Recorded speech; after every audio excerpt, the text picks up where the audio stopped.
And if you haven't seen the news, we've seen a lot of movement by Ukrainian forces, largely up here by the Kharkiv area and its eastern area.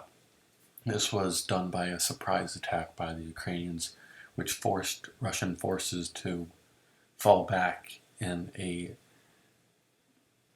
hurry, leaving behind massive amounts of equipment.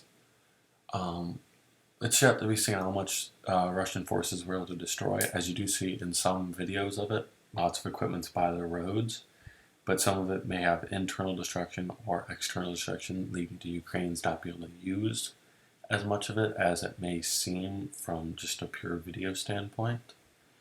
But it is likely Ukraine has gained a massive amount of equipment just from taking it from the resources Russian forces have left behind. And you're likely to see continued movement this way. But this is not the only area where we have seen Ukrainian forces. We've seen to a lesser extent movement down here, in which once was a bull but no longer really resembles that fully. We've seen movement here. We've also seen movement down here across this area, and we've seen continued movement in the Kherson area, which I'm suspecting is where we're going to see the next big extent of movement is going to be down here by Kherson.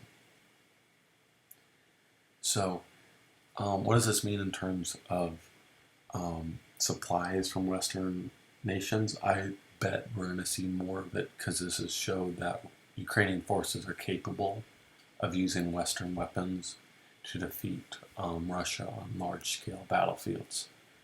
But I don't think this means Russia is going to lose this war, largely because I don't think Putin will accept defeat, because he's kind of staked his position on the ability of the Russians to win this war and to defeat Ukraine. But right now, after defeats in the north and now defeats around Kharkiv, it's really putting a lot of pressure on him, because his entire position is based off of him being able to do this and the Russian army being able to do this and show their superiority.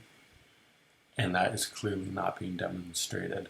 So Putin is in a very vulnerable position right now. And if we see continued movements like this, it's highly possible that Putin may be overthrown. But if Putin is not overthrown, I don't think this war will end, as his legitimacy is entirely based off of Russia being able to win this war. So he will just keep fighting this war until he either gets deposed, assassinated, or wins. And that is it for the State of War, week 29.